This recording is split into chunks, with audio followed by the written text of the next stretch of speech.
Hi, today we've got a real treat for you. I've asked my daughter, Kelly Owbridge-Tasker, to share with you her story, or a part of her story and her journey.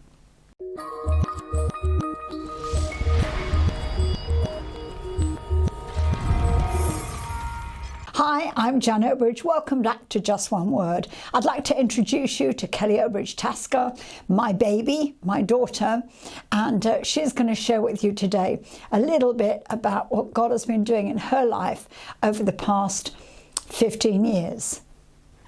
Hi, my name's Kelly Tasker. I just wanted to take this opportunity to share with you a little bit about my journey and who I am and where I've come from, and you know what God has really done in my life. So I grew up in a Christian home, really loving Christian home, but I always kind of really felt like I was never satisfied. I always wanted more. There was always something missing, and even though I went to church, I didn't really kind of have that understanding and that foundation of what it was to have a real relationship with Jesus. So I ended up leaving church and doing life my way, and so I spent a lot of time being very successful in the world, in my industry, and all the while doing drugs, and drinking a lot, and just really living a bit of a crazy life for maybe a couple of decades. And you know, there was many times where, you know, the picture could have looked a bit different, because you know, I kind of found myself unconscious many times, and I'm completely out of it, and you know, just overdosed and different things like that. So you know, life could have been very, very different for me. And about 15 years ago, I met my husband. I'd been in a previous marriage, so I was dealing with that and I'd come out of that. But I met my husband, Steve, who's just absolutely amazing, supportive. Just I couldn't have asked for more. And we'd had a couple of children, and I wasn't in church, and I just decided that I really felt like they needed the foundations that I had, because all the time I was away from church, I still knew that I believed. I still knew that there was a God, and I cried out to him when I needed him. So he was kind of like my McDonald's God. You know, when I wanted a quick snack on him, I'd go back to him, and you know, then I'd leave. And but I never ever would go back to church, ever. I committed to myself emotionally that I would never ever ever be a Christian again, as I called it. And when I had the children, I really struggled with postnatal depression, and I just found myself really isolated emotionally. My parents would come up and see me, and I would go down and see them all the time with the children, and what led them to actually moving up here to be near me. You know, they could be around the children and spend time with the children, and you know, move up from London, and it was like a miracle for me.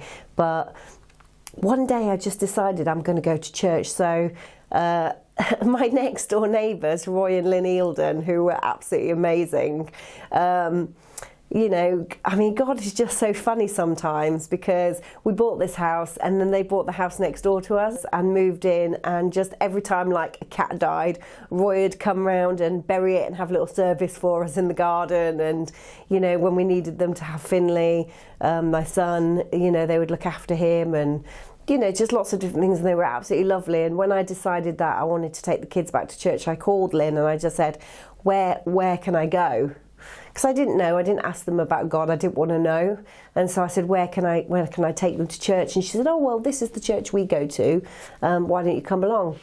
So I took the kids and went, and a guy on the stage who was in the worship team, who was playing bass, a guy called Dave Law, came up to me after the service and gave me a word from God. And I was just really rude. I was like, yeah, whatever, you know, I'm not really interested. And you know, my attitude was awful. I was such a horrible person, and that was on the Sunday. So I decided to have a meeting with Claire Williams, the family pastor, to see how the children would settle there, because Finley had some issues and needs that he needed to kind of be looked at, and as it transpires he has the label of ADHD and autism, so I was aware that something was different about him, so I wanted to make sure he would settle. So I met with her, and as I walked in, a lady at reception to the children's club thing said, "Oh, I've heard of you. My husband gave a word on Sunday," and I was like, "Oh yeah, great." I think I was really rude to her as well, and so I think that was like on the Wednesday, and then on the Thursday I had a knock at my front door, and so I opened the front door, and all this time during the week I was really not in a good place, and as the week progressed it was getting worse, and I had this knock on my front door, so I opened the door and it was Dave Law at my front door, and I was like, "What are you doing here? Why are you here?" And again, in a really rude manner. And then I realised he was wearing a postman's outfit, and he was my postman. So it was just like, how many times am I going to bump into this guy this week? And then on the Friday, I'd made the decision that, Steve deserved a nicer, better wife. The kids deserved a better mother. So I decided that, and I know Steve, my husband, is such a neat freak that I just didn't want to do anything that would make a mess for him to have to clear up. So I decided that I was going to go to the chemist and get some pills and do everything very peacefully. And I drove up to the chemist, and I sat in the car park, and who turns up next to me in his little postman van? Dave Law. And he saw me crying in my car, and he just kind of like, I think I opened the window, or I rolled the window, or opened the door, I'm not sure. And he just prayed for me there and then, and it was just like a weight that had been lifted. For the first time I felt hope, and nothing in my life had changed, but I felt like for the first time I could see a hope. So I then went on to have a year of meeting a lady called Irene Russell every Friday for about 3 hours every week, and I just basically cried all the time and just healed from different things of like, I'd lost a child, and different things that I'd had to go through a healing and grieving process, and she really just helped me do that. And I went through Alpha, and that was just absolutely amazing. With Rick Holland, whose church I go to now, and Anna Fain was my table leader, and Cy Nickel, and I still have a relationship with them, and all these different people in my life and part of that journey. I'm so grateful for. And when my mum came up, she came up for a New Year's service, and we sat in the back row together, and I remember leaning over to her and saying, "Did you ever think I'd ever come back to church?" And she just was crying and just looked at me, and she just said, "Yeah, of course I did. I just prayed every day for you." Because I always wondered, like, over the years, why she never said anything to me, why they never said to me, "Stop it, stop doing it, don't give up the drugs, stop doing these things." And she said, "If I'd have said something, it would have made you do it even more, because that's who you are. And instead, I just did the only thing I could was pray." So it just shows prayer works. And, my life is just so much richer now that I live my life of worship. And I'm so grateful for the decision that I made of following Jesus again. And if you're feeling like you have no hope, or you're feeling like you're in the bottom of an empty well, and you've been clawing and clawing and clawing to try and climb out for so long without being able to get a foot in a nook of that brick, then just reach out to somebody that who knows Jesus, or contact me.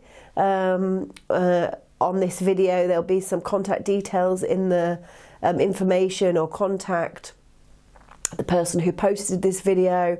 You know, anybody that you know that has that relationship, and just open your heart up and just give your life to him if you haven't already. But if you do know Jesus, just be encouraged as well that being a Christian doesn't make you infallible to the fact that you can go through depression, whatever form of depression or mental health problem or illness that you have.